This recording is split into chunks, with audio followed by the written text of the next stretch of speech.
Hello बच्चों, क्या हाल चाल है। मेरा नाम मनु दीक्षित है और जेई मेंस पीवाई की बूस्टर सीरीज में आज का सवाल 2021 के मेंस के पेपर से है। क्वेश्चन अच्छा है, पॉज करके ट्राई ज़रूर करना। क्वेश्चन कह रहा है एक पैरेलल प्लेट कैपेसिटर है, ठीक है, और इसका प्लेट एरिया ए है, दोनों के बीच की डिस्टेंस डी है, सेपरेशन। और क्वेश्चन कह रहा है कि इस पूरे में डाइलेक्ट्रिक फील्ड है पूरे प्लेट्स के बीच में,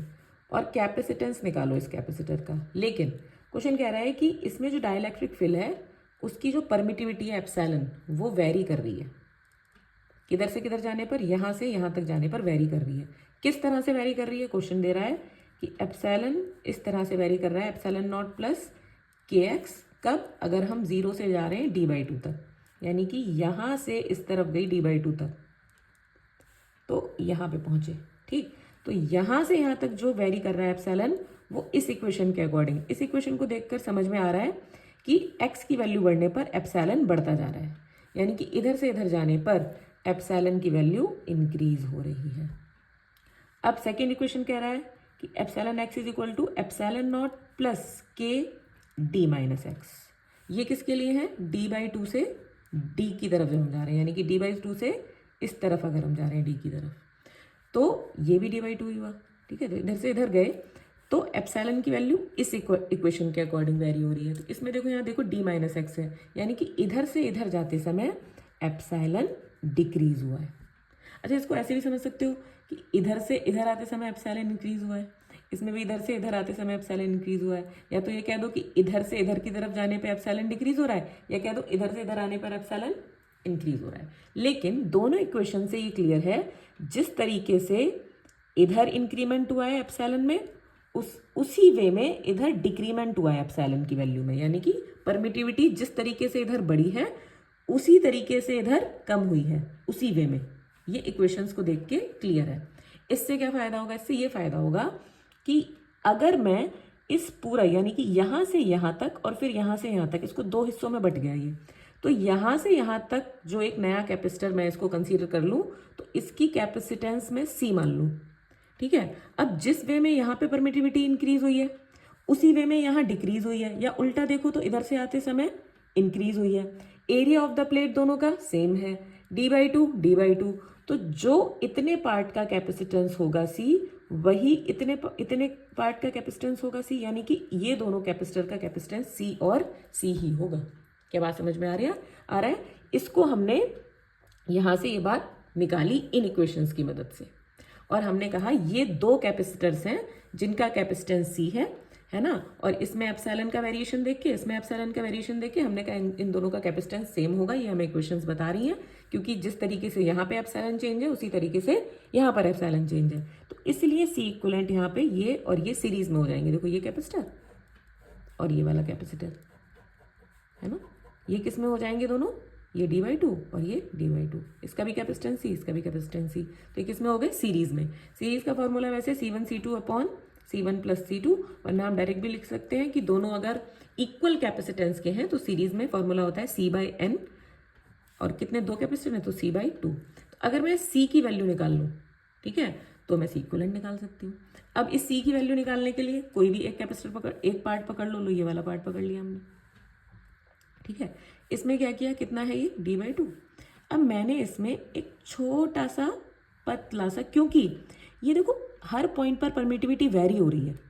ठीक है, तो यहाँ पे हमें लगाना पड़ेगा एलिमेंट वाला मेथड, यानी कि हम एक छोटा सा एलिमेंट कैपेसिटर कंसीडर करेंगे जिसकी थिकनेस dx होगी और इसका छोटू सा कैपेसिटेंस होगा dc, ठीक है, क्योंकि वेरिएबल चीज़ आ गई तो इंटीग्रेशन का हेल्प लेना पड़ेगा यहाँ पर। तो ये इस एक हमने छोटा सा कैपेसिटर माना जिसका प्लेट एरिया A ही है और थिकनेस है इसकी dx, ठीक है, और इसका कैपेसिटेंस है छोटा सा dc। तो यहाँ पर ये जो छोटा सा कैपेसिटेंस होगा dc, अब पहले बात तो C का फॉर्मूला देखो क्या होता है, C का फॉर्मूला होता है एप्सिलॉन नॉट A/d, लेकिन यहाँ पर परमिटिविटी लग रही है किसकी, मीडियम की। तो परमिटिविटी मीडियम की कितनी होती है, अगर मैं यहाँ पे क्लियर कर दूँ ये बात, तो देखो रिलेटिव परमिटिविटी जिसको हम कहते हैं डाइलेक्ट्रिक कांस्टेंट, तो उसकी वैल्यू क्या होती है, मीडियम की परमिटिविटी अपॉन एब्सोल्यूट परमिटिविटी। तो यहाँ पर K epsilon not is equal to medium की परमिटिविटी एप्सिलॉन दी है, तो एप्सिलॉन के एप्सिलॉन नॉट की जगह हम लगा लेंगे एप्सिलॉन, और सी की वैल्यू होती है K epsilon not A by D, है ना। ये पैरेलल प्लेट कैपेसिटर का क्या होता है, कैपेसिटेंस, है ना। तो यहाँ पर मैं क्या करूँगी, C इज इक्वल टू छोटा सा याद है ना, छोटा सा एलिमेंट हमने मान लिया था, तो D C is equal to हो जाएगा एप्साइलन, क्योंकि परमिटिविटी एप्साइलन है, और A area of the plate और थिकनेस है इसकी डी एक्स। देखो छोटा सा कैपेसिटर माना मैंने। अच्छा अब बेटा इतने पर एक और मान सकती हूँ मैं, बहुत सारे, इसका भी थिकनेस डी एक्स और इसका भी कैपेसिटेंस डी सी, फिर एक और, तो D C D C D C D C D C सब मिला के क्या हो जाएंगे, सी। तो अगर मैं इसको इंटीग्रेट कर दूँ दोनों तरफ, अब यहाँ पे देखो डी एक्स है तो पलटना पड़ेगा, तो यहाँ पर अगर मैं इसको इंटीग्रेट कर दूँ और रेसिप्रोकल ले लो इसका, तो ये हो जाएगा डी एक्स अपॉन एप्सिलॉन ए। और यहाँ पे देखो 1 अपॉन में अगर मैं डी सी लूँगी तो कुल मिला के तो सी बनेगा ना, टोटल मिला के कितना बनेगा, टोटल कैपेसिटेंस सी। तो यहाँ पे लूँगी मैं 1/c, तो मुझे 1/c कैसे मिलेगा, इस टर्म को इंटीग्रेट करके, ठीक है। अच्छा ये मुझे रेसिप्रोकल करना क्यों ज़रूरी था, क्योंकि dx मुझे ऊपर चाहिए था, और इसका भी dc, अगले का भी dc, अगले का भी dc, अगले का भी dc, यहाँ तक, तो जो इक्विवेलेंट कैपेसिटेंस हुआ वो कितना हो गया, c। इसको भी पलटा इसलिए 1/c हो गया, ठीक है। अब यहाँ पर इसको इंटीग्रेट करो, कहाँ से कहाँ तक, 0 से कहाँ तक करना है बेटा, ये d/2 तक है, तो d/2 तक, तो 1/c इज इक्वल टू 0 से d/2 dx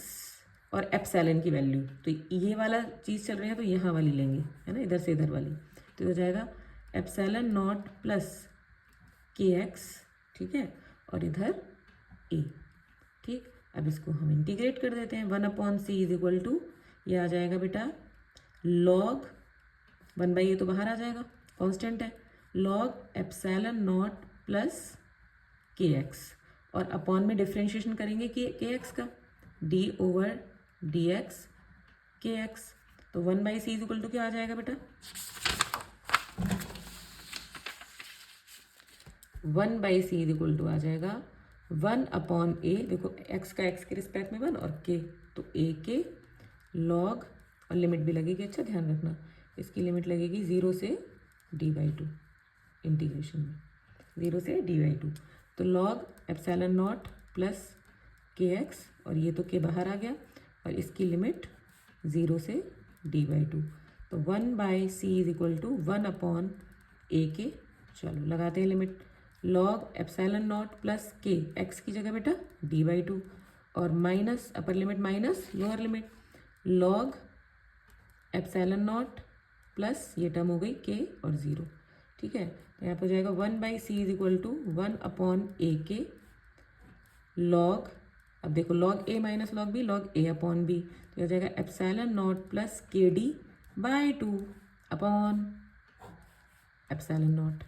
ठीक है। अब इसमें वो ले लो LCM, 1/c is equal to 1/a के, और ये हो जाएगा, ये पूरा लॉग के अंदर है, ठीक है, ये हो जाएगा 2 एप्सिलॉन लॉग, और ये 2 एप्सिलॉन नॉट प्लस kd, और ये वाला 2 अपॉन में आ जाएगा, दैट इज 2 एप्सिलॉन नॉट, ये लॉग की टर्म, और ये 1/a के चल रहा है। अच्छा तो यहाँ पे क्या आएगा, ये आया 1/c की वैल्यू, हमें क्या चाहिए, c इक्वलेंट, तो c equivalent is equal to क्या होगा बेटा, c/2, तो यहाँ पे c की वैल्यू क्या लगेगी, उल्टा कर दो इसको, पलट दो, रेसिप्रोकल कर दो इसका, तो c कितना आ जाएगा बेटा, c आ जाएगा, ये आ जाएगा a के अपॉन, देखो ये वाला 2 यहाँ पे आ गया, और साथ में ये पूरी टर्म आ जाएगी नीचे, log 2 epsilon not plus kd upon 2 epsilon not, है ना, पलट गई ना पूरी टर्म, तो ये आ गया ये वैल्यू a के upon 2 log 2 epsilon not plus kd upon 2 epsilon not. कौन सा ऑप्शन करेक्ट है बेटा, second option I think correct है ये, ठीक। आई होप आपको ये बात समझ में आई हो, और पढ़ाई करते रहिए, ऑल द वेरी बेस्ट।